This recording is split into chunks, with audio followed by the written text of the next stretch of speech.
Насаат Кейджи тартулайт. Устаз Абдишукур Ажы Нарматов. Пайғамбар саллаллаху алейхи уассаламдың өмір баяны бойынша 6-шы сабағы.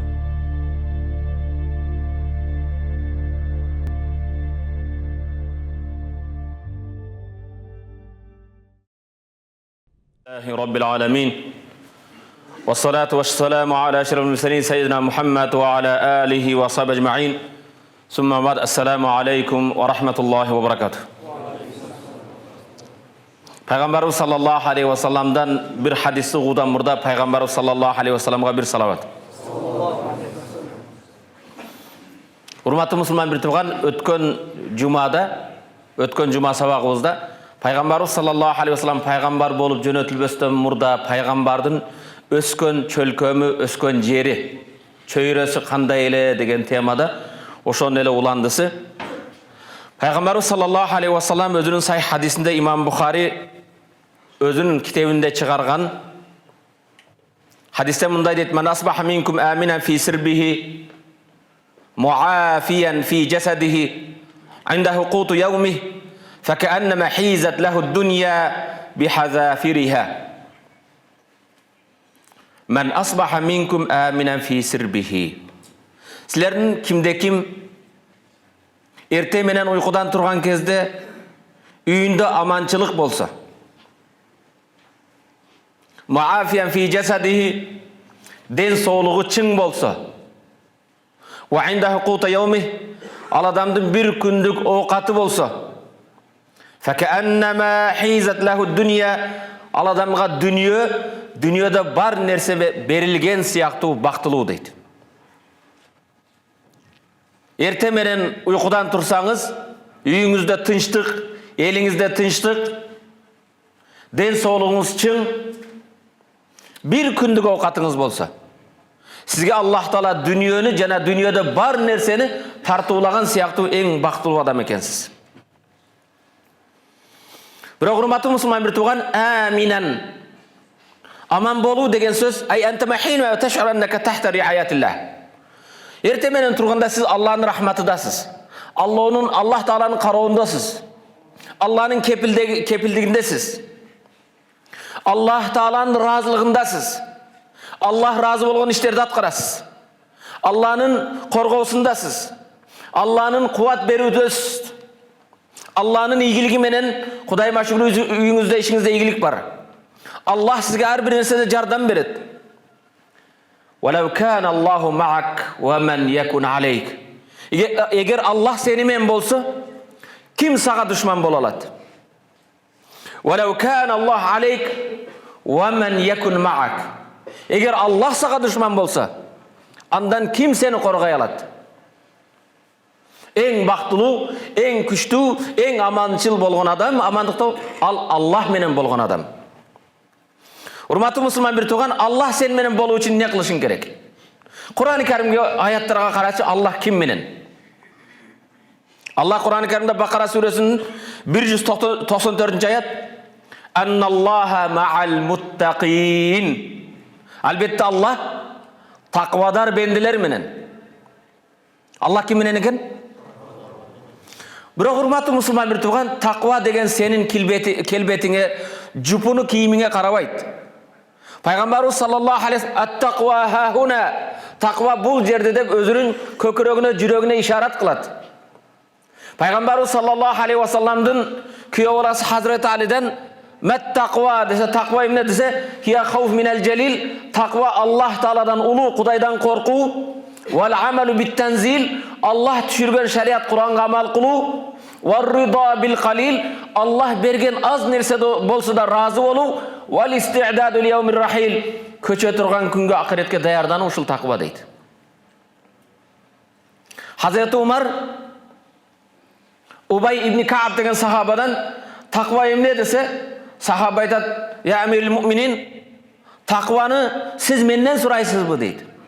Тақва, егер бір тикендүү жолда жүрүп қалсаңыз, қандай қыласыз дейт. Тикендүү жолға түшүп қалсаңыз, бутума тикен кирбесин деп, денеме тикен сайылбасын деп, бір жеримди тикен кырбасын деп, жол тандап өтө этият болуп жүргөн сыяктуу жашооңузда Аллах Тааланын ыраазылыгын издеп, Аллах Таала тыюу салган нерсеге түшүп калбайын, Аллахнын каарына, газабына дал келип калбайын, Аллахнын рахматын издеп жүрсөңүз, ушул таква экен. Аллах Кур'ан-ы Керимде «Ва анналлаха ма'ал му'минин». Аллах имандуулар менен дейт. Аллах ким менен экен? Имандуу. Аллахнын барлыгына, бирлигине, ахирет күнүнө ишенген имандуу инсандар менен Аллах. Бакара сүрөсүндө Аллах табарака ва таала 100, Али Имран сүрөсү 130 аят.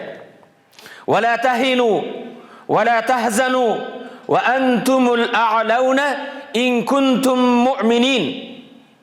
«Ва ла тахину» алсырабагыла, «ва ла тахзану» кайгырбагыла, «ва антумул а'лаун» силер бийикте болосуңар, жогоруда болосуңар, үстөмдүк кыласыңар, ин кунтум му'минин, эгер чыныгы имандуу болсуңар. Эгер чыныгы иманыңар болсо, силердин үстүңөрдөн эч ким силерди шылдыңдай албайт. Силердин үстүңөрдөн үстөмдүк кыла албайт. Силерди каалагандай башкара албайт. Бирок урматтуу мусулман бир тууган, бүгүн биз ошондой имандабызбы же эмнебиз? Эмне үчүн бизге башкалар үстөмдүк кылат? Башкалардын сызган жолу менен жүрөбүз, башкалардын айтканын аткарабыз. Биз Аллах каалагандай имандуу боло албаппыз. Биз мусулманбыз. Муъминдик даражасы Аллах Таала айтат: алсыздабагыла, кайгырбагыла, силер дайым жогору болосуңар. Силерге эч ким үстөмдүк кыла албайт. Ин кунтум муъминин, эгер чыныгы иманыңарда бекем болсуңар. Урматтуу мусулман бир тууган, темабыз пайгамбарыбыз саллаллаху алейхи вассалам өскөн, тарбия көргөн, чоңойгон чөлкөм. Пайгамбар качан болду эле? Канча жашында? 40 жашына чейин. Ага чейин кайсы дин хак эди? Иса пайгамбардын дини, христиан дини, жаңы дин келгенге чейин Иса пайгамбардын дини хак дин эле. Бирок араб элинде, ошо Меккенин айларасында жашагандарда христианы бар эди, яхудиси бар эди, динсиз бутка сыйынгандар бар эди. Бирок урматтуу мусулман бир тууган, дини жок, иманы жок адамдарда да кээ бир адеп ахлак бар экен. Мүнөздөр бар экен. Макаримул ахлак, кереметтүү мүнөздөр. Кыйматы шажаа, буларда эржигиттик, коркпогондук, адамгерчиликтүүлүк, кыйматыл карам, берешендик, конокту сыйлагандык. Пайгамбарыбыз саллаллаху алейхи вассалам өзүнүн хадисинде «Иннама бу'исту муаллиман ва мубашширан» дейт. Мен мугалим болуп жөнөтүлдүм жана жакшы хабарларды сүйүнчүлөөчү, жакшы хабар берүүчү, бейиш менен сүйүнчү айта турган болуп жөнөтүлдүм дейт. Имам Ибн Мажа чыгарган хадисте Пайгамбарыбыз саллаллаху алейхи вассалам «Иннама бу'исту ли утаммима макаримал ахлак». Мен кереметтүү мүнөздөрдү толуктоо үчүн, тамам кылып, чокусуна жеткизүү үчүн келдим дейт. Пайда кылуу үчүн деген жок. Пайгамбарыбыз саллаллаху алейхи вассаламга чейин да конокту сыйлагандык, эржигиттик, аялды сыйлагандык кээ бир ушундай нелер бар экен. Жакшы мүнөздөр бар экен. Мен ошолорду дагы толуктаганы келдим дейт Пайгамбарыбыз саллаллаху алейхи вассалам. Имам Ахмад риваят кылган хадисте Пайгамбарыбыз саллаллаху алейхи вассалам «Фахиярукум фил жахилия, хиярукум фил ислам, иза факуху». Силердин эң жакшыларыңар дейт Пайгамбарыбыз саллаллаху алейхи вассалам өзүнүн сахабаларына. Силердин эң жакшыларыңар жахилиятта исламга чейин жакшы болуп жүргөнүңөр. Качан? Хиярукум фил жахилия, хиярукум фил ислам. Исламга чейин дин жок кезинде жакшы болуп жүргөн инсандар динди кабыл алгандан кийин да жакшы, эгер динди түшүнсө дейт. Ошондон Пайгамбарыбыз саллаллаху алейхи вассалам дайыма дуа кылган кезде Аллахумма а'иззил ислама, Аллахым исламга күчү кубат бергин, эки Умардын бирөөсүн исламга кирүүсү менен деп дуа кылат эле. Ал биринчиси Умар ибн Хаттаб, Амр ибн Хишам Абу Жахил. Экөө тең жахилиятта исламга чейин авторитеттүү болгон, эл башкарган кыйын адамдардан болгон. Пайгамбарыбыз саллаллаху алейхи вассалам Бүгін дават жолында жүрсеңіз да, қайсы жерде болсаңыз, ушул адам біздің қатарымызда болып қалса игілік болады эле деп үміт кыласыз да. Ушул адам біздің қатарыбызга келіп, иманға келсе, исламға келсе, қанша исламға пайдасы бар эле үміт кылбайбыз ба? Кылабыз, туурабы? Ошол сыяктуу пайгамбарыбыз саллаллаху алейхи вассалам жаңы иманға, исламға чакырган кезде эки умардын бирөөсүнүн мусулманчылыкты кабыл алуусу менен исламга күчү кубат бергин деп сурайт эле. Бирок пайгамбардын убасы Амир ибн Хишамгабы же Хазрат Умаргабы кимге насип кылганын кийинчерээк көрөбүз. Урматтуу мусулман бир туган, пайгамбарыбыз саллаллаху алейхи вассалам шундай дуа кылган. Хазрати Умар ушундай эр жигит, айбаттуу. Эч нерседен Аллах жана пайгамбарга гана баш ийем угамын дейт эле. Аллах менен пайгамбардан башка эч баш ийбеген өтө кыйын киши эле. Күндөрдүн биринде мусулмандардын саны болгон 39. Дарул Аркам деген Аркамдын үйүндө, Аркам бул кишинин аты. Дар Аркамдын коргонунда мусулмандар жашынып алып купуя исламга даават үгүт насаат кылат эле. Кээ бир үйдөн баласы мусулман болгон ата энеси жактырбайт. Бүгүн ушундайлар бар. Баласын жаш эле намаз окуп алдың, кызыны жаш эле жолук салынып алдың, кызыга, баласына каршы чыккан үй бүлөлөр бар. Кээде аялы машалла намазда, ибадатта исламды кабыл алган, күйөөсү жолугуңду чеч башка дегендер бар. Туурабы? Кээде күйөөсү ибадатта, аялы жарым жылаңачтар бар. Ошол сыяктуу пайгамбар жаңы иманга чакырган кезде коомдо ушундай эле.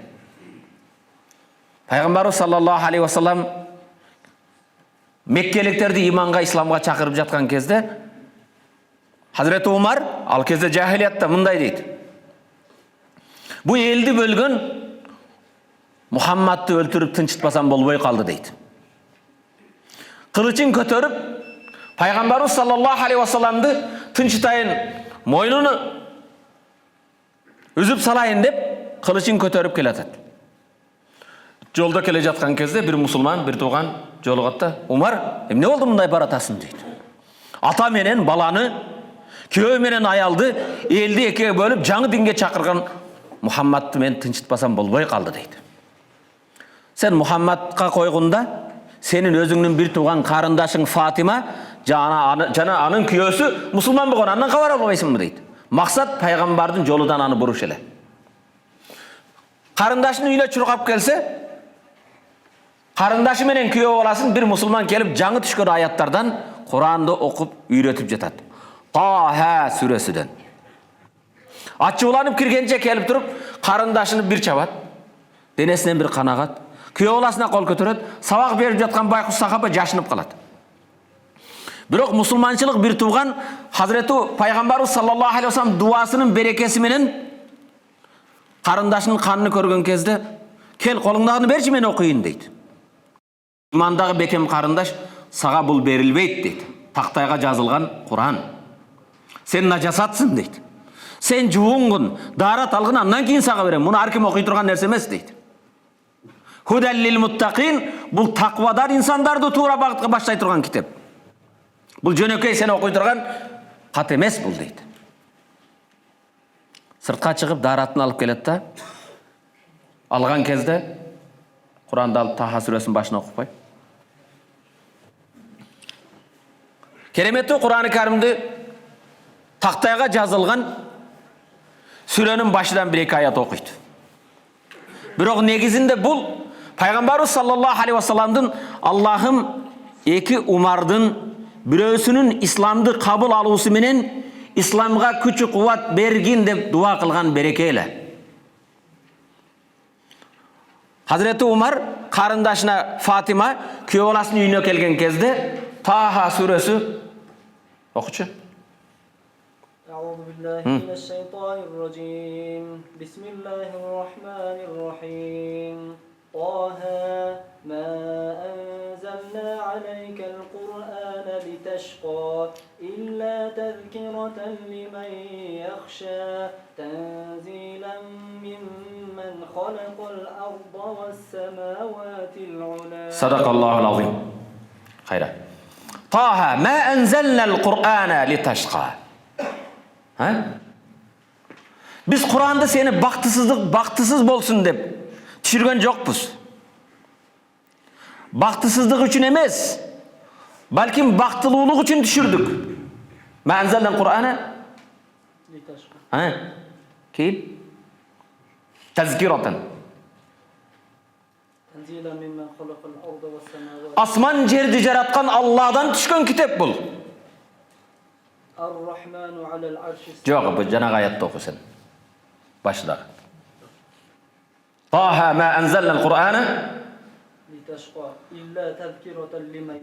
Алладан коркуучуларга эскертүү үчүн түшүрдүк. Бул Куранды силерди бактысыз болсун деп эмес, Алладан коркуучу бенделерге эскертүүчү кылып түшүрдүк.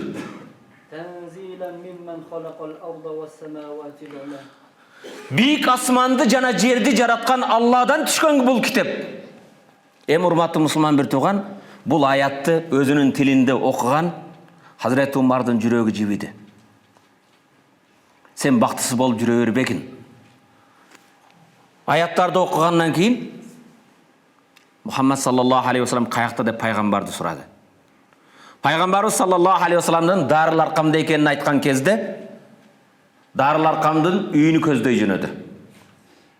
Жолдо келе жаткан кезде дагы дин үчүн, иман үчүн көчүп кетебиз деп жаткан бир зайыф, айласыз, күчсүз, байкуш, бечара бир мусулман жүгүн жүктөп эшеги менен сапарга аттанып жатат.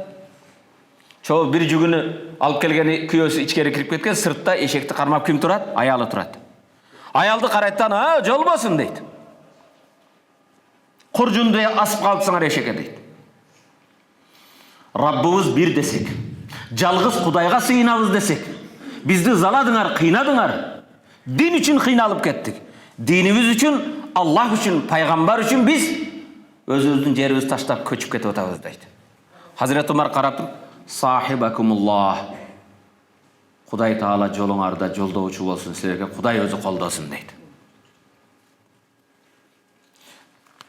Күйөөсү чыкса, азыр Умар дейт өтүп кетти дейт.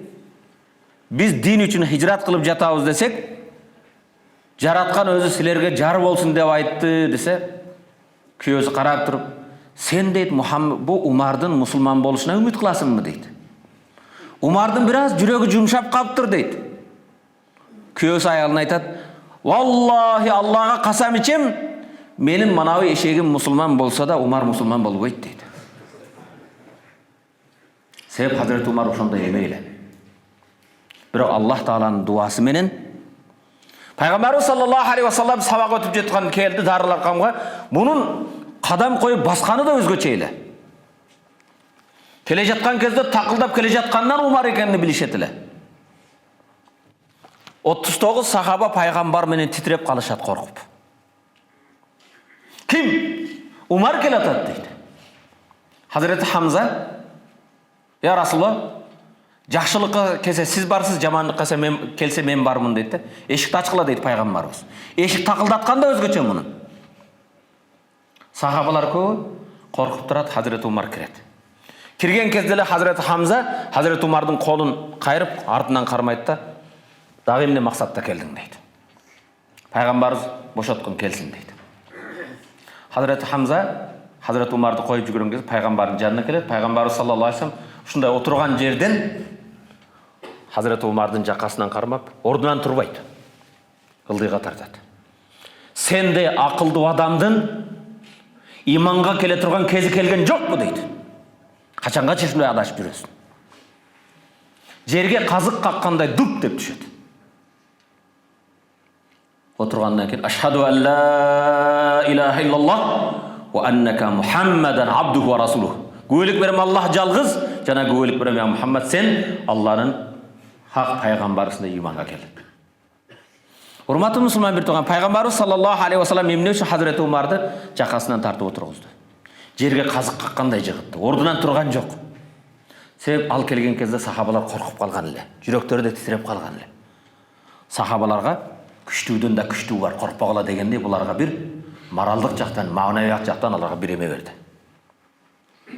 Hazreti Umar kelime keltirgенден кийин пайгамбарга берген биринчи суроосу, "Аваласна алал хак я Расулаллах?" О Аллахтын элчиси, биз чындык жолдобузбу? Динибиз хакпы? Ооба, биз чындыктабыз, хак диндебиз дейт. Анда эмне үчүн жашынып отурабыз дейт. Чыгып ачык жарыя кылабыз дейт. Ачык дааватты баштайбыз дейт. Жашырын бүттү дейт. Үйүнө келип, Пайгамбарыбыз саллаллаху алейхи вассаламды ээрчитип, келимени айтып чыгышат, даават кылат. Үйүнө келип балдарын жыйнап туруп, балдарга мен бүгүндөн баштап Аллахтын бирлигине, жалгыздыгына, Мухаммад хак пайгамбарга иман келтирдим. Эгер менин жолумда жүрсөңөр силер менден, менин жолумда болсоң силер менден эмес дейт. Абдулла деген балдары, Hazreti Abdullah, Omardын баласы, атасынан 2 жыл мурда мусулман болгон эле. Бирок жашырып жүргөн. Дайыма баласына жолуккан кезде чыканагы менен мүнтүп түртүп эркелетип, жакын болсо атаңды жоготмак экенсиң. Сен бейишке барып, атаң башка жака бармак экен. Атасын жоготойн деген бала деп эркелетет эле. Урматтуу мусулман бир тууган, Hazreti Umar хижрат кылган кезде пайгамбарыбыз баш болуп сахабалар бардыгы жашынып хижрат кылып кеткен. Жападан жалык Hazreti Umar хижратта чыгып Меккеден Мадинага кетип аткан кезде, "О, меккеликтер, мушриктер, имансыздар, динсиздер, кудайсыздар, мен Аллах үчүн, дин үчүн Меккеден Мадинага көчүп баратам. Ким балдарını жетим кылгысы келсе, аялдарını жесир кылгысы келсе, энеси аны жоготкусу келсе, мен артымдан чыккыла" дейт. Ачык жарыя кылып кетет. Бирок мен айтайын деген урматтуу пайгамбар саллаллаху алейхи вассалам жахилиятта исламдан мурда кандай жакшы адамдардын коомдо орду туткан адам болсо, исламда да ошончо кымбат баасы болот дейт. Ан-насу кал-ма'адин, адамдар бир кен сыяктуу дейт. Хайрухум фил жахилия хайрухум фил ислам. Жахилиятта баалуу адамдар исламда да баалуу болот. Мисалы, алтынды таап иштетсеңиз алтынча баасы бар. Алиминди таап иштетсеңиз алиминче баасы бар. Темирди таап иштесеңиз темирче баасы бар. Лайды иштесеңиз лайча баасы бар. Ошондуктан исламга келген кезде пайгамбар саллаллаху алейхи вассалам "Фахиярукум фил жахилия, хиярукум фил ислам иза фақуху". Имам Бухари, Имам Муслим чыгарган хадисте, жахилиятта эң жакшыларыңар, исламда да эң жакшы адамдар болот эгер динди түшүнсө. Абу Хурайрадан Аллах Таала разы болсун, урматтуу мусулман бир тууган, пайгамбар саллаллаху алейхи вассалам "Кила я Расулаллах, айюн нас акрам". Адамдардын эң сыйлуусу, кереметтүүсү ким деп пайгамбардан сурашты. Кала акрамухум индаллах атқахум. Аллахтын алдында эң сыйлуу кимдин таквасы көп болсо деди. Ким Курайш болсо, бай болсо, башка болсо деген жок. Аллахтын алдында эң баалуусу кимдин таквасы болсо. Кала лейса ан хаза насалук. Сахабалар "Я Расулаллах, муну сураган жокпуз" деди. Амнени сурады? Калу фаан маадинил араб тасалунани. Арабтардын кени жөнүндө сурап атасыңарбы деди. Кайра кайталайм, урматтуу мусулман бир тууган, сахабалар пайгамбарыбыз саллаллаху алейхи вассаламга келип, "Айюн нас акрам", кайсы инсандар кереметтүү, сыйлуу деди. Пайгамбарыбыз саллаллаху алейхи вассалам ким таквадар болсо деди. Сахабалар муну айткан жокпуз, биз башканы сурап атабыз деди. Пайгамбар айтты, "Ан маадинил араб тасалунани", арабтардын кени жөнүндө сурап атасыңарбы деди. Калу наам, ооба деди. Кала хиярукум фил жахилия хиярукум фил ислам иза фақиху. Арабтардын кенini сурайсаңар, исламдан мурда баалуу болуп эң жакшы жүргөндөр, исламды түшүнүп, исламды кабыл алса, ошолор жакшылар деди. Андай боло турган болсо, урматтуу мусулман бир тууганым, макарим ахлак. Жахилиятта жакшы мүнөздөр болгон кайсы мүнөз экен? Жахилияттан мурдагы болгон ержигит болгон, ержүрөк болгон, конокту сыйлаган кээ бир мүнөздөрдү ислам динибиз келип, ошону ислам динибизде колдоду. Пайгамбарыбыз ошону икрар кылды. Кабилат Курайш. Пайгамбар кайсы уруудан? Курайш деген уруудан. Ан-насаб таджун ятужу бихил муъмин. Насаб деген теги, урук дейт. Уругубуз тегибиз, ар бир адам башына кое турган таж дейт. Не экен? Кээ бирөө айтат, "Мен эсесмин, саякмын" деп. Кээ бирөө "Мен солтомун, мен кыпчакмын, мен саруумун". Бул насаб, атанын теги, адамдар башына кое турган бир таж, сыймыктана турган нерсе экен. Фан-набий саллаллаху алейхи вассалам хаддасана ан сайидна Юсуф, пайгамбарыбыз Юсуф пайгамбар жөнүндө сүйлөгөндө мындай деген. Юсуф пайгамбар билесиздерби? Ибнил Карим. Сыйлуудун баласы, кереметтүүдүн баласы. Ибнил Карим, кереметтүүдүн баласы, кереметтүү. Ибнул Карим, дагы бир кереметтүү сыйлуудун баласы. Юсуф, Якубтун баласы, Якуб, Исхактын баласы, Исхак, Ибрахимнің баласы. Тегіні мақтап атабы? Имам Ахмад шығарған бұл сахих хадис. Пайғамбар саллаллаху алейхи ва саллям Юсуфты бұл сыйлу кереметтудің баласы, кереметтудің баласы, кереметту. Ал Юсуф Яқубтың, Яқуб Исхақтың, Исхақ Ибрахимнің баласы. Бірақ құрметті мұсылман бір туған, емі манау сүреге көңіл бұрасыздар, микрофонымда. Масад сүресін оқы.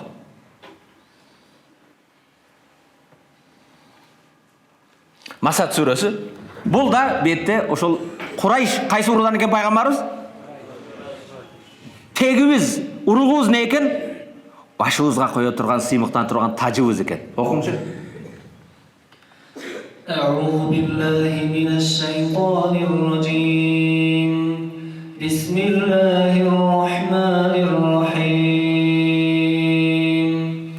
تبت يدا أبي لهب وتب ما أغنى عنه ماله وما كسب سيصلى نارا ذات لهب وامرأته حمالة الحطب في جيدها حبل من مسد Абу Лахабтың екі қолы қурап кетсін. Таббат яда Аби Лахаб. Абу Лахабтың екі қолы құрып кетсін, құрғап кетсін. Ова, анын екі қолы ватаб қурады. Ағаның байлығы, же кесібі, же өзінің кесібіден болған балдары да жардам қыла алған жоқ. Кебілер малы мүлкіне таянат, бала чақасына таянат. Анын тапқан байлығы да, бала чақасыға да Аллахның азабынан аны құтқара алған жоқ. Ал алолынған отты азапталады. Отын көтеріп келген пайғамбардың жолына тикен таштаған аялы да анымен бірге болады. Анын мойнында алоуланып жанған дозоқтың сынжыры болады. Кім? Кім жөнінде бұл? Урматты мұсылман туған, бұл Абу Лахаб кім екен білесіз? Құрайш, пайғамбардың атасының бір туғаны бұл. Егер тегіміз, ұрығыз башқа қоя тұрған, таж бола тұрған болса, сыймықтана тұрған болса, бұл Абу Лахаб Абдулланың ағасынан, акасынан болады. Пайғамбардың атасымен бір туған бұл. Бірақ Құранды қияматқа чейін налатқа қалған. Біз мұны оқыған сайын ибадат, бірақ оқыған сайын таббат яда Аби Лахаби ва таб. Абу Лахабтың екі қолы құрғап кетсін, оға қолдары құрып қалды. Налат айтауыз. Бірақ урматты мұсылман бір туған инсан имандан алыстаған кезде, Құдайдың жолдан алыстаған кезде, аға ешбір тегі пайда бербейді. Ұрғын кім болсын? Құрайштан болсын бұл, Бани Хашимнан болсын бұл, Супер Саяқ болсын бұл. Ұрғынның ешбір пайдасы болбай қалады екен. Егер сен, біз бүгінгі чейін кейбір мектептерде Манастың 7 ұраны деп жазып қойып, бірінде ішкі ашырбастан Манастың мұрас қылып таштап кеткен жерін сатып атсақ, анда сыймықтан байла қойыш керек. Аға башыңа қойған таж емес ал. Анда сен ата-енеңден налат ап келіп жатасың. Тегіңе налат айттырасың. Урматты мұсылман бір туған, ла қимата лин насаб bila иман. Имансыз сенің тегіңнің пайдасы жоқ. Қайсы ұрығынан болбаған. Жеті атам мұсылман елі башқалы деп келіп алғанан бүгін, атаңның жолын жолда остан, башқалардың артынан ерісіп жүрсең маңқұрт болып, анда ұрығың менен сыймықтан ба, ал ұрыға сен налат ап келесің.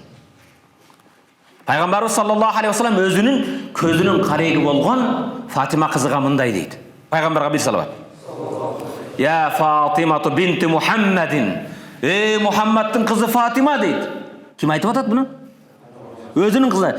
Мұхаммадтың қызы Фатима. Анқизи нафсики минан нар. Денеңді, жаныңды дозоқтан құтқар қызым.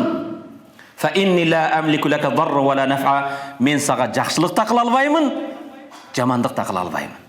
О қызым, мен пайғамбардың қызымын деп таянып қалбаған. Қызым, қияматта мен саға жақсылық та қыла албаймын, жамандық та қыла албаймын, өзіңнің денеңді, нафсыңды дозоқтан құтқар дейді. Имам Муслим риwayat қылған сахих хадис. Вақад дахала алейхиссалату вассалам марратал масжид. Пайғамбар бір күн мешітке кірді. Мешітке кірсе сіздердей болған топ кішілер біреудің айланасында болып қалып тұр. Фара ражулан ятахаллакун хаула ражул. Кішілер бардығы бір адамның айланасында екен. Біреу ортаға тұрып қиын болып сөйлеп жатады. Бардығы бір кішінің айланасында екен. Фасаала суал ариф. Кейін сұрады, бұл кім деді? Барын бұға құлақ салып отыр. Ал кім деді? Адамдарды өзінің айланасыға топтап алған деді. Қалы нассаба. Бұл санжырашы деді. Тектерді білген, ұруларды жақсы білген, адамдардың тегін ұруларын айтып бере тұрған не екен? Санжырашы екен. Қалы я'рифу ансабил араб. Арабтардың барлық ұруларын біледі деді. Тектерін біледі деді. Фақал алейхиссалату вассалам пайғамбар мындай деді. Пайғамбар бір салават. Хазал илм ла янфау мен тааллама. Бұл илім, санжырашылық, кім үйренсе, білсе, аға пайда да бермейді. Ва ла ядур мен жахила бих. Ол текті білбегенге зияны да тимейді деді. Санжырашылық мұндай илім, білгенге өзінше бір чоң бір пайда да бермейді. Білбей қалған адам зиян да тартпайды деді. Түсінікті? Min huna min ba'd al-ad'iyat. Oşonda Peygamber sallallahu aleyhi ve sellem bir duasından үйреніп алсаңыздар қырғызшасы бола береді. Пайғамбар мындай дуа қылады. Аллахумма inni a'udhu bika min qalbin la yakhsha. Аллахым сенен қорықпаған жүректен сақтағын. Wa min du'a la yusma. Саға сен қабыл қылбаған дуадан сақтағын. Wa min nafsin la tashba. Тойбаған нафстан сақтағын мені. Тойбаған нафстан сақтағын. Wa min ilmin la yanfa. Пайда бербеген илімнен сақтағын. Пайдасы болса, өміріңді өткізіп не қыласың? Отырып алып 2 сағат бірдеме сөйлесін, ихласты оқи албайсың. Келіме ла иляха иллаллах Мухаммад Расул айта албайсың, қиын болу, 7 атаңнан сөйлесің. Аузу бика мин хаулай арба. Құдай мұшы 4 нәрседен сақтағын. Сенен қорықпаған жүректен сақтағын, сен қабыл қылмаған дуадан сақтағын, тоймаған нафстан сақтағын, пайдасыз. Значит, пайдалы илім алышыбыз керек екен. Урматты мұсылман бір туған, пайдалы илім. Изан бетте алына тұрған негізгі мәселе ан-насаб таджун ятужи бихил муъмин. Насаб уру тегібіз башыбызға қоя тұрған, таж қыла тұрған, сыймықтана тұрған башыбызда тажыбыз екен. Алеми инсан имандан алыс болса, ата бабаның жолудан жүрбөсө, атаның насаатын атқарбаса, ата қалтырған мұрасты бекем қармауса, ал тегіңнен ешбір пайдасы жоқ дейді. Бірақ Құрайыштар ошол кезде неге ибадат қылады? Пайғамбар ал пайғамбар бол жөнөтүлөт. Пайғамбардың өскен несін айтып атабыз? Чөлкөмү. Пайғамбар саллаллаху алейхи ва саллям өскен, тәрбие алған қом жер жөнінде сөйлеп атабыз. Пайғамбар болып жөнөтүлөт кезде арабтар неге сыйынады? وَيَعْبُدُونَ مِنْ دُونِ اللَّهِ مَا لَا يَضُرُّهُمْ وَلَا يَنْفَعُهُمْ وَيَقُولُونَ هَؤُلَاءِ شُفَعَاؤُنَا عِنْدَ اللَّهِ. Yunus suresi 18. ayet. وَيَعْبُدُونَ مِنْ دُونِ اللَّهِ. Құдайдан башқаға сыйынатылы. مَا لَا يَضُرُّهُمْ وَلَا يَنْفَعُهُمْ. Ал бұлар сыйынған нәрсе зияны да жоқ, пайдасы да жоқ. Сулайман тобы оқшап, же болмасам дарақтарға сыйынғандай, мазарларға сыйынғандар, естелікке сыйынғандай, ал пайдасы да жоқ, зияны да жоқ. وَيَقُولُونَ дағым дейді, неге бұға сыйынасың? هَؤُلَاءِ شُفَعَاؤُنَا عِنْدَ اللَّهِ. Құдайдың алда бұл бізді шафаатшы қылады. Не қылады екен? Құдайдың алда бұл бізді қолдайды. Құдайдың алда бізге ортамшы болады, адвокат болады дейтілі. Урматты мұсылман бір тоған, ұрулардың біреусі құрманы білесіздер, фил. Құрманың сөгін ажыратып таштайды да, қамыр қоқшатып, ошоның Құдай жасап алады екен өзіне. Бұт. Не жасайды екен? Ана екен ошоға сыйынады екен. Аш қалғанда жеп қояды екен. Эми елестетің, бүгінде ле бар ошондойлар. Тортуға сыйынып ана жеп алады. Сивчасын сайып, шоға бір дуасын айтып, кейін бардығы жеп алып, апарды нәжазат қылып таштайды. Қабила ұхра, башқа бір ұрулар Ахад афрадихи иля санам. Бұтқа сыйынады екен. Таштан болған естеліке. Бүгін де бар андайлар. Таштан болған естеліке сыйынады екен. Bir күн келсе, түлкі бұлар сыйына тұрған Құдайын башыға чичіп кетіптір. Не қарады? Бұл қандай Құдай дейді? Өзінің башын сақтай албаған дейді. Түлкіге сыйдырып чичіріп жүрсе, бұған неге ибадат қыламын дейді. Урматтуу мусулман бир тууган, арабтар ушундай эле. Буга күлөбүз, бүгүн арабтардын ошондой жахилияттагыдай бизде да бар. Бүгүн Азия мамлекеттеринин бирөөсүндө Кудайга эмес, эмнеге сыйынат? Уйга сыйынат. Эгер анын супермаркетине, базарына уй кирип келсе, каалаган мебе чебесин жейби, шоколадын жейби, шекерин жейби, роса сүйүнөт дагы, о, Кудай менин эме береке кирди деп, анын чычкан тезегини үйгө алып келип сервантка коюп коет. Айыптарды алып чыгып мана дейт. Кудайдын баракасы дейт. Акылдары каякта?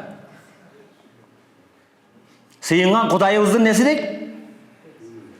Элестетиңи? Тезекти үйүнө алып келип алып, столдорго коюп, конокторго кесе ортого коет да. Бир сыйынып алың деп. Кудай биздин дүкөнгө кирди, биздин базарга кирди дейт. Кээ бирлер ташка сыйынат. Бүгүн да ташка сыйынгандар бар. Кыйын болуп биз теңирчибиз деп атат. Кээ бирлер айга сыйынат, кээ бирлер күнгө сыйынат. Кээ бирлер деңиздин баягы эмесине, толкунуна сыйынат. Бул инсандын акылы жокудугунан. Анан кыйын болуп эме кылышат. Урматтуу мусулман бир тууган, 1-2 ай мурда бир журналда окуп калдым. Өтө таң калыштуу нерсе да. Бир арабтардын бир кудайсыз эмеси жазыптыр.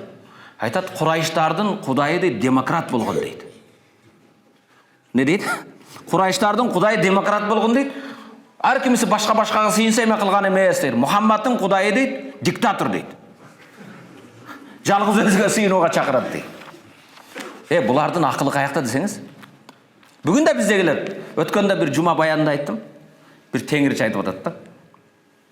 Биздин ата баба тоолорду, жерди сыйлап келген дейт. Жер энебиз дейт.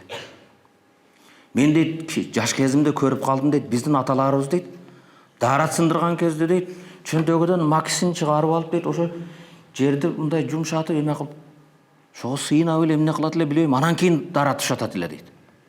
Айтам, Ахмат, сенин акылың каякта? Ол сенин атаң мусулман эле. Менин нажасатым денеме чачырабасын деп ошол жер жумшатып, жумшак жерге дарат сындырат эле. Элестетсеңиз, Өзбек ажы бирөөгө айтты эле, эгер сен Кудайың тоо болсо эмне походкага чыгып алып өйт деп дарат сындырып атасың. Кудайың үстүгө дарат сындырасың. Биздин ата бабабыз сууга сыйынып келген дейт. А сууду анда унитазга иштетпе. Дарат сындырып алып урур агызып атасың. Мындан кийин сен тооду сыйласаң, эгер тоого сен сыйынсаң, тоого чыктагын бутылкага дарат салып илип кой бир жерге. Кудайың үстүгө түшпөсүн. Беркисин жыйнап чөнтөгүңө салып ал. Урматтуу мусулман бир тууган, Курайштардын өзүнүн бир закондору бар эле. Кандай закондор?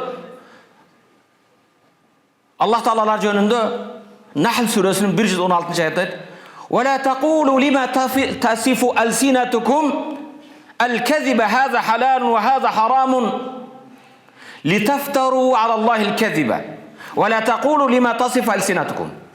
Тилиңер сыпаттаган нерсени оозуң менен оттобо деп койт биздин баткендиктер. Оозуңа келгенде оттобо деген сөз. Тилиң менен ва ла тaqulu айтпагыла lima tasifu alsinatukum, тилиңер сыпат берген нерсе жалгандан, бул халал, бул харам. Аллах Таалага жалгандан бир нерсени токуп алып, өзүңөрчө бул адал, бул эркектерге болот, аялдарга болбойт, буну кылса болот. Нахл сүрөсү 116-аят. Урматтуу мусулман, Кур'ан-ы Каримде арам күнөөлөрдү мынтип даража коюп келген да. Кур'анды окуганда жөн окусам мындай котормосун окуганда көңүл буруп окуң эле. Кур'ан күнөөлөрдү мындай тартиби менен коюп келген. Ошолордо эгер көңүл бурсаңыз бир фазакараллаху аль-фахша, эң сойкулукту, никесиз кумаркандырууду айтат. Вал мункар, шарият кабыл кылбаган нерсени айтат. Вал исм вал удван, бирөөгө душмандык кылганды айтат. Ва ширк, Аллах Таалага шерик кошуу, кафир болуу, кудайсыз болууду. Бирок ошолордун эң башына койгон биринчи келген күнөө эмне экенин билесиздерби? Пайгамбарга бир салават. Ким айтат эмне күнөө? Ошолордун башында ва ан тaqulu ala Allahi ma la ta'lamun. Билбеген нерсени Кудай анты, Кудай мынты деп сүйлөй бербегиле. Билип билбестен бул адал, бул арам, бул болот, болбойт. Kee birilер капа болот дейт, мында илим алыш керек да, илимиң жок эле ар нерсени айта бересиңби? Adal aram deş Allah'ın hükmü. Al halalu beyyinun vel haramu beyyinun. Adal açık aykın, aram da açık aykın. Bunu Allah jana paygambar bayandagan. Allah beti Kur'an'da neydi? Ve la taqulu lima tasifu alsinatukum. Tilinger sıpattagan nerseni ayta berbegile. El-kezibe jalgandan hâzâ halâlun ve hâzâ harâmun. Bul adal, bul aram. Litaftar Allah'il kezibe. Allah'a jalgandan eştirsen tokuva kılasılar. Ve la taqulu alallahi ma la ta'lemun. Allah Taala'nı özüңөр bilbestен Құдай мындай кылган, андай кылган деп айта бербегиле. Бакара сүрөсү 169-аят. Азыр урматтуу мусулмандар, кечиресиздер. Чындыгында көптөгөн мусулмандарданчы мындай сурасаң ойлонуп, муну чубак ажынан сурады дейт да. Мисалы мен Египетте бир 7 жыл окудум, Ташкентте 4 жыл окудум, Душанбеде бир 4 жыл окудум. Кыскасы энемдин эмчегинен ажырагандан бери эле шариат илимин окуйм деп. Бүгүн кээ бирлер сураса мен айтам. Менден көрө чубак ажынан сураңыздар, Жоробайдан сураңыздар, фатва бөлүмүндө Жигиталидан сурагыла дейм. Бирок бизде кээ бир по-моему дейт да. Шариат по-твоему экен. Билбегенин билбейм де. Ар нерсеге эле жооп бере бербеш керек да. Мейримче дейт да. Сениңче эмес бул шариат. Билбеген нерсеңди билбе, айтпаган. Хазаллази юхаррим мин дуни илм. Илимсиз бул адал, бул арам, бул болот, бул болбойт дегени Аллах Таалага жалгандан кур сөз токугандык болот. Түшүндүңбү? Арамды арам деп айткын, ачык айкын арам нерселер бар. Ачык айкын адал нерселер бар. Бирок билбеген шектүү нерселерди ойлонуп туруп, мындай болсо керек дей бербеш керек. Курайыштар пайгамбар болуп келгенге чейин булар кыяматка ишенбейт эле. Адам баласынын кайра тирилине ишенбейт. Булар анкарул кыяма, кыямат болбойт. Бүгүн да айтат да, денеңден жаның кеткенден ким аяка барып келиптир дейт. Кайра тирилүүгө ишенбейт. Бир жашап калыш керек дейт. Ахиретке ишенбейт. Эсеп берүүгө ишенбейт. Жаннатка, дозокко ишенбейт. Куранда Аллах булар жөнүндө айтат: "Ва aqsamu billahi jahda imanihim la yab'asullahu man yamut." Алланы ортого коюп касам ичет. Алланын аты менен касам ичет, өлгөндү кыяматта эч ким тирилтпейт дешет алар. Нахл сүрөсү 38-аят. Бул пайгамбарга чейин ушул адамдар бүгүн да бар. Ошол кездеги жахилияттын бүгүнкү жахилияттар да бар. Урматтуу мусулман бир тууган, ооба. Пайгамбар жөнүндө ар түрдүү анашид, жакшынакай шерлерди угуу өтө жакшы. Бирок пайгамбарды мактап, мавлид окусак, шер окусак, бирок анын жолунан жүрбөсөк не пайда? Урматтуу мусулман бир тууган, Аллах табарак ва таала кээ бирлерге мал мүлк берген. Машалла, кооз кылып мечитти жасап коёт, мечитти салып коёт, мечиттин коросун тосуп коёт, же минбарса берет. Бирок булардын иши алхамдулилlah кабыл кылсын. Бирок урматтуу мусулман бир тууган, мечит салган менен өзүң мечитке кирбесең не пайда?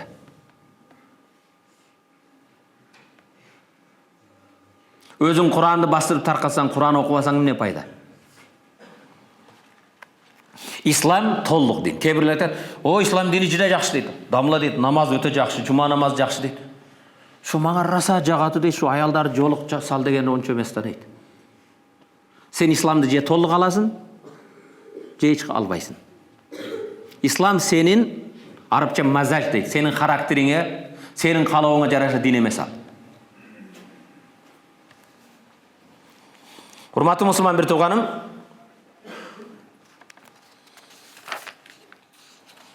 акыйда, ишеним, Алланын барлыгына, бирлигине, пайгамбарды хак пайгамбарлар, акыретке, кыяматка ишенүү. Акыйда хел асыл. Динде эң негизги нерсе ишеним, акыйда. Инсандын жүрөгүндө не болуш керек экен? Иман, акыйда болуш керек. Иза сахат акыйда, качан сенин акыйдаң, Аллага ишенимиң туура болсо, сенин амалың туура болот. Кээ бирлер айтат: мен мана жүрөгүм таза. Сен жүрөгүң тазаны Кудай билет да. Банканын içinde bal болса сыртыға балдың жіті шығады, сыртқа бал шығады. Банканын içinde уксус болса сыртқа ешқашан бал жіттенбайды ал.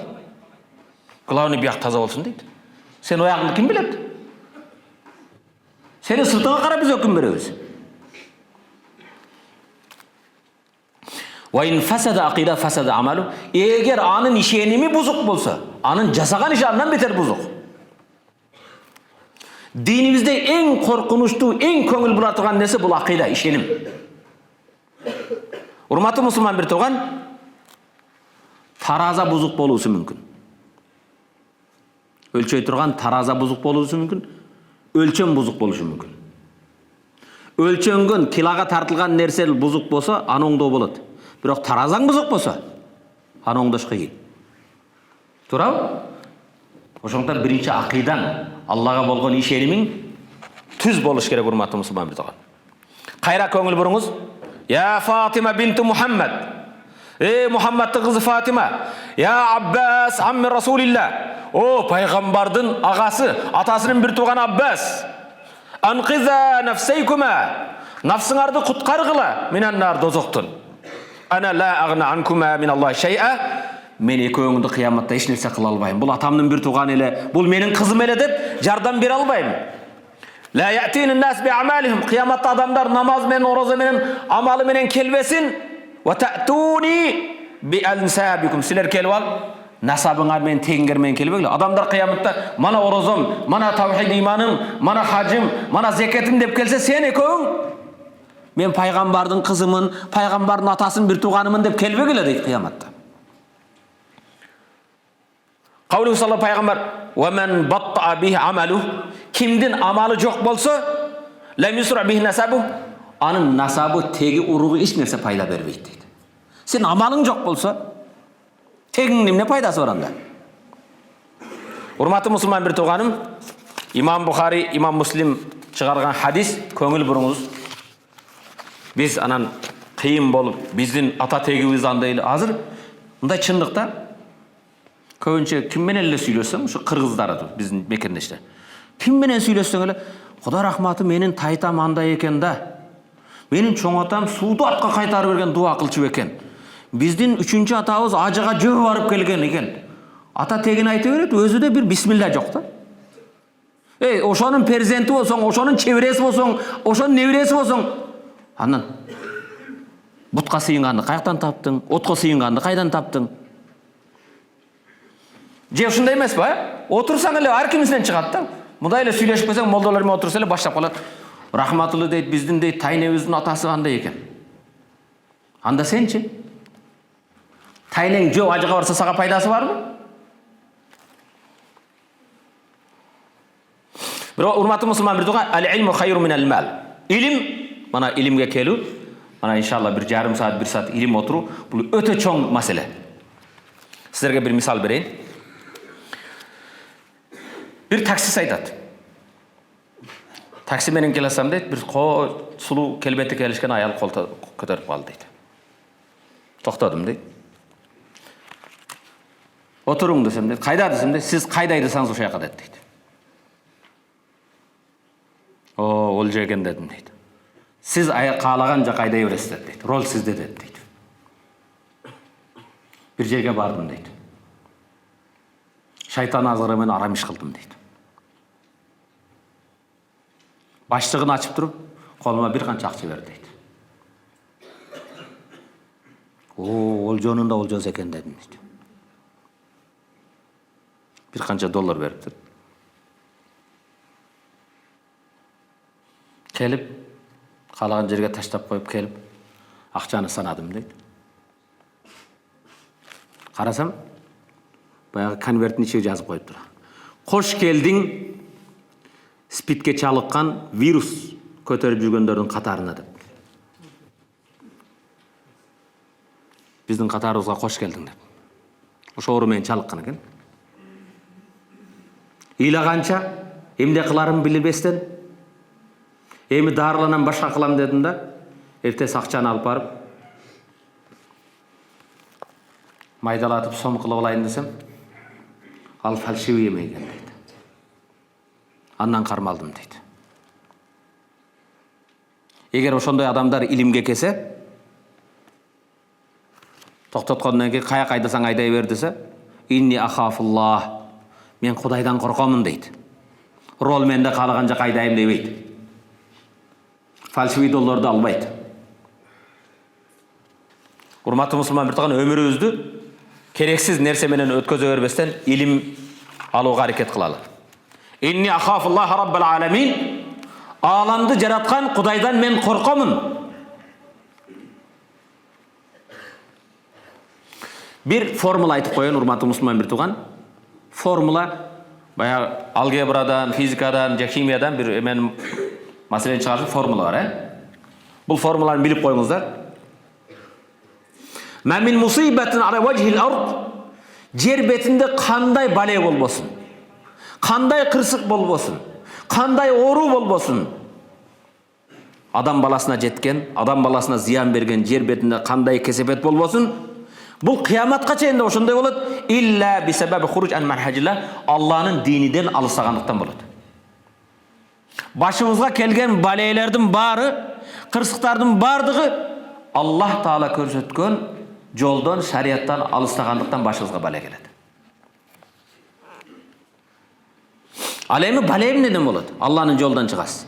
Ва ма мин хуруж мин манхажилла, Аллах Тааланын дининен чыгуу, анын себеби жалгыз негизги себеби жахилдик, илимсиздик.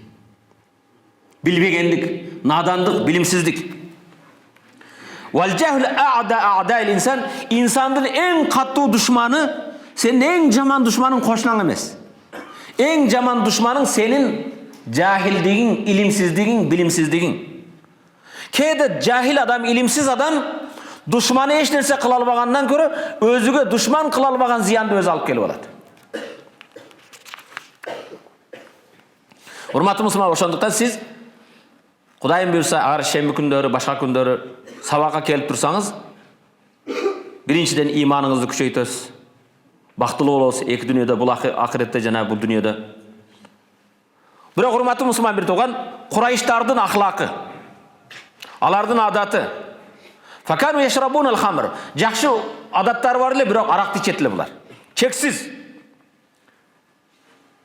Аракты өтө көп ичет эле. Кээ бирлер айтат, "О, арабтар дайым шарап болгону ичет." Ооба, арабтар араксыз жашай албайт эле. Ошондой эле буларда ялабун ал-майсир, кумар ойнойт эле. Ятазавважуна би гайри адад.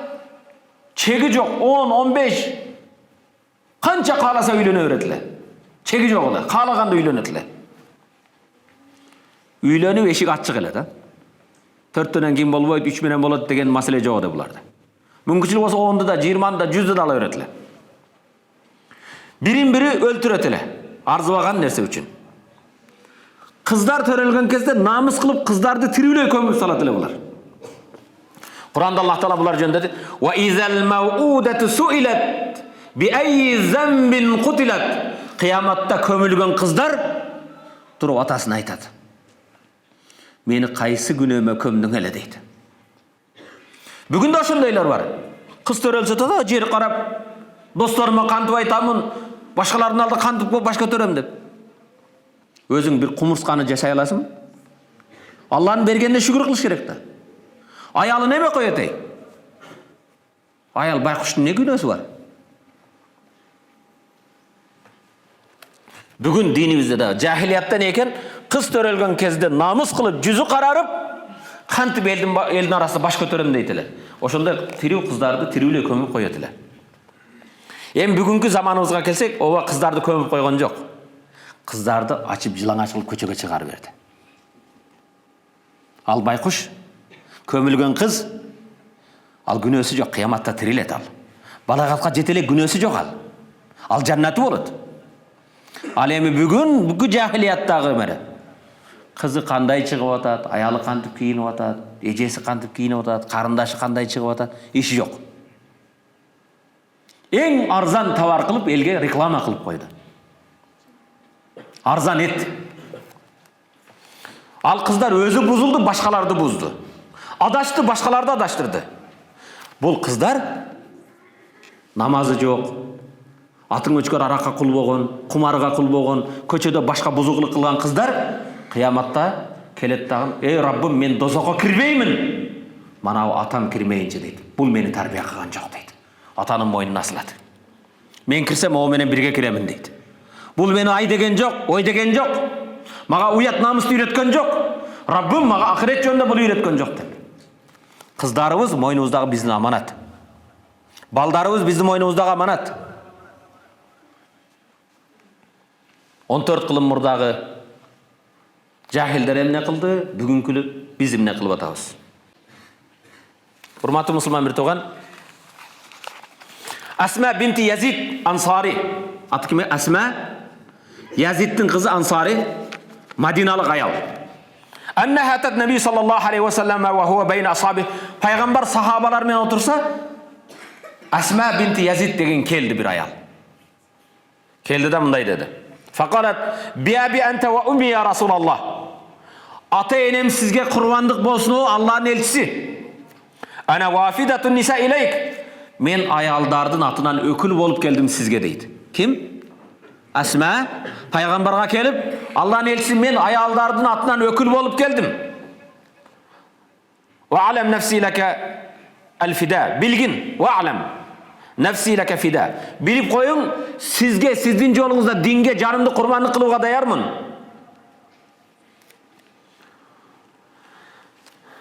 Батыштагы болсун, чыгышта болсун, түндүктө болсун, түштүктө болсун мени жөнөткөн аялдар мени келгеним жөнүндө алар укту. Же уккан жок. Бирок ал менин пикиримде буларда. Аялдар да менде ойлошот. Инналлаха баъасака ила риджал ва ниса. Сизди Аллах Таала эркектерге да аялдарга да пайгамбар кылып жөнөткөн. Туурабы? Же эркектерге элеби?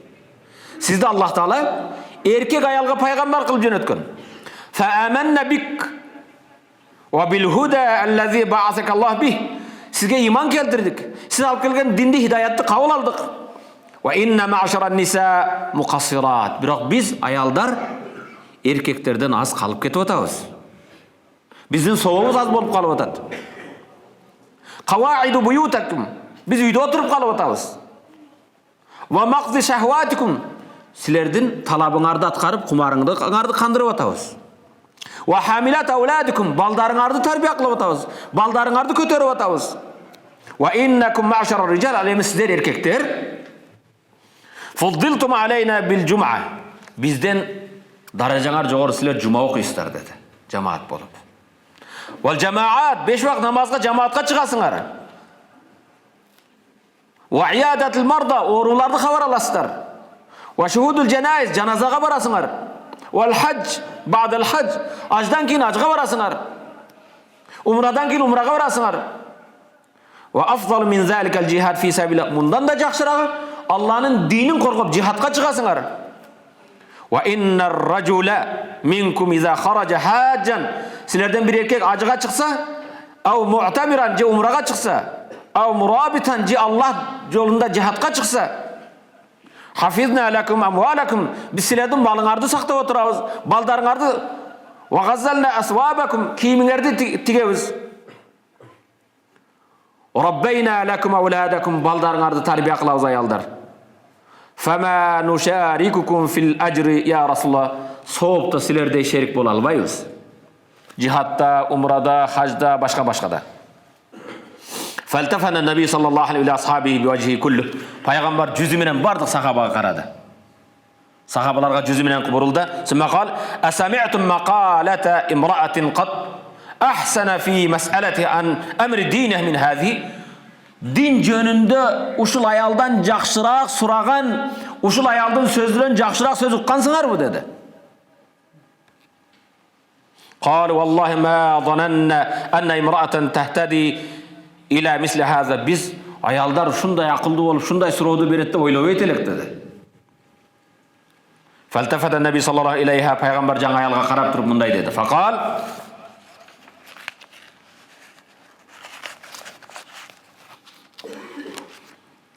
O musulman ayal, wa alemi man khalfak. Sağa jana senin artыңдагыларга айтып баргын. Minan nisa anna husnu taba'ul ihdakunna li zawjiha. Sizlerden biröňөр kүйөөсүнө жакшы ayal bolup berүүsü. Wa talabiha mardati, kүйөөсүнүн ыраазылыгын талап кылып жашоосу. Wa ittibaiha muwafaqata, kүйөөсүнүн талап кылган нерсесине, kүйөөсүнүн сураган нерселерге аткарса, ta'dilu zalika kullu, ошо kүйөөсүнө баш ийип, kүйөөсүнө ыраазы кылгандык сен айткан эркектердин жеткен соолга бардыгы тең болот деди. Ажыга дагы, умрасыга дагы, жихадыга дагы, жумасыга дагы, жамаатыга дагы. Фаадбаратил мар'a, бул аял сураган аял Асма бинти Язид кайрылда, ва хия тухаллил Аллаху акбар, ла илаха иллаллах, ла илаха иллаллах, ва тукаббир Аллаху акбар деп сүйүнүп кетти. Урматтуу мусулман, бир туган аялдар не экен? Пайгамбарыбыз саллаллаху алейхи ва салламга уну айткандан кийин, балким Айша өз риваят кылганда айтты, баягы үйдө отуруп аял күйөөсүнүн кийимини жамак эме кылабы, ар бир тиккенде Аллаху акбар дегени, ар бир ийне сайганы жихадта жүргөн эркектерин Аллаху акбар такбир айтып, дин душмандар менен салгылашканга тең келет деди. Азан болду. Канча бар? Ошондон урматтуу мусулман, бир туган, биздин негизги маселебиз балдарыбызды, кыздарыбызды иман менен, ислам менен тарбия кылалы. Тарбия кылыш үчүн биринчи өзүбүздө болуш керек.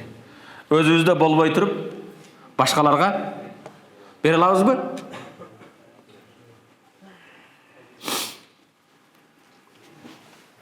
Beş minut. Zavvaca raculun, bir kişi iki kızın turmuşka verdi deydi. Ne kıldır? Birisi deydi, bir köy olası diykan eken.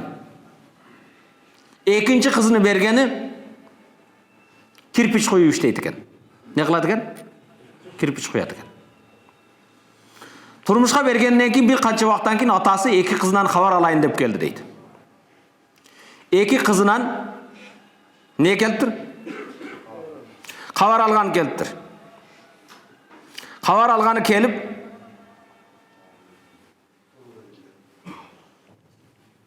bir söyledi abi. Ne oldu? Yok, şaşpay durun soruyordu. Siz jön turun. Men sabahın bitkenden keyin soru beresiz.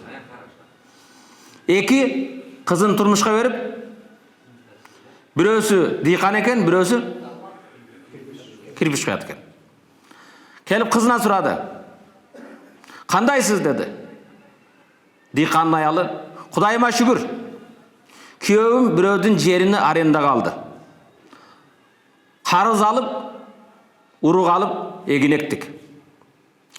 Emi Kudayım buyurup jamgır jağıp kalsa Kuday bizge berdi. Jamgır jağabay kalsa küydük emimiz dedi. Жерді de arenda kalıptır, icaraga, uruktu da karız kalıptır. Kak bolgon жерге eginde egip Allah Taala'dan jamgır ümit kılıp oturadı. Birinci kızın taşlap ikinci kızına xabar alganı keldi. Kelip, kızım kanday, jaşоо kanday dese, Kudayıma şükür. Köyüm bireudөн kişine karız alıp, toprak düşürüp, mana ette biz kirpiç koyduk. Kuday Taala'ga jalbarıp dua kılıp oturabız. Emi kun tiyip, kirpiçlerimiz kurgap kalsa Kuday verdi. Jağançıl bolup kirpiçlerimiz ezilip ketse anda biz küydük dedi. Oşondan urmаттуу musulman bir tuğan, kede bir sağa jakkan nerse maga jakpay kalışı mümkün. Maga jakkan nerse sağa jakpay kalışı mümkün. To'ra to'ra emasmi? Bardıq bizdin köptөгөн проблемаларыбыз эки нерседен түшөт. Bir күн кээде максатты түшүнбөй каласың. Çünkü эмне максатта айтылды, максуд лам юфам. Ау мафхум, же сен түшүнгөн ал максат болгон эмес. Менин максатым башка болгон. Ошондуктан бирөөгө дайым жакшы күмөндө бол. Бирөөдүн максатын билбегениңден кийин же сен түшүнгөндөй болбосо өкүнүп калбагын. Бирөөгө жамгыр жагат, бирөөгө курукчулук жагат экен. Ошондон мындай карасак, урматтуу мусулман бир тууган, адамдар кээде күмөнү жакшы эмес. Бирөөдө жаман ойдо болот да. Ихвату Юсуф алейхиссаламдын бир туугандары өздөрүгө пайда болгон кезде арсил маана хана. Атам, биздин бир тууганыбыз үкабызды биз менен жөнөт деген. Арсил маана ахана, бир тууганыбызды дейт. Бул пайдасы бар эди буларды алып барыш. Бирок кийинчерээк Египетке келип, буларга падыша өзү Юсуф алейхиссалам эди. Буларга жакшы эме бербей койгон кезде келип алып Юсуф алейхиссаламга инна ибнака сарак, балаң оорулук кылды дейт. Биринчи ээрчитип кеткенде үкабызды биз менен жөнөт дейт. Өздөрүгө зыян болуп калганда үкабызды дебестен балаң оорулук кылды дейт. Ошондон урматтуу мусулман бир тууган, кээ бирлери мындай караң да. Биздин бир жакыныбыз ооруп калса, бул Кудайдын сыноосу дейбиз, Бирок бир жаман көргөнүң ооруп калса, бул Кудайдын көрсөткөнү дейт. Туурабы, туура эмеспи? Жакшы көргөнүң ооруса не дейт? Кудайдын сынообу. Жаман көргөнүң ооруп калса, Кудайдын азабы, бул Аллах Таала өзү көрсөттү дейт. Бирөөгүнүн башыга бир кырсык жетсе, сүйбөгөн адамга бул өзү зулум, шуну көрөрү бар дейбиз, туурабы? Кээ бирөөгө сыноо жетсе, Аллах сүйгөн бендесиге сыноо берет да дейт. Ошондон урматтуу мусулмандар, Кудай Тааланын тагдырында сен өзүңнүн мазажыңа, өзүңдүн эмеңе карата бөлө бербеш керек. Sen kaalagандай боло бербейт, сен айткандай эмес. Амин. Аллахумма гфир лана зунубана ва каффир анна сайяатина ва таваффана ма'ал абрар. Аллахумма а'инна аля зикрика ва шукрика ва хусни ибадатик би рахматика я архамар рахим.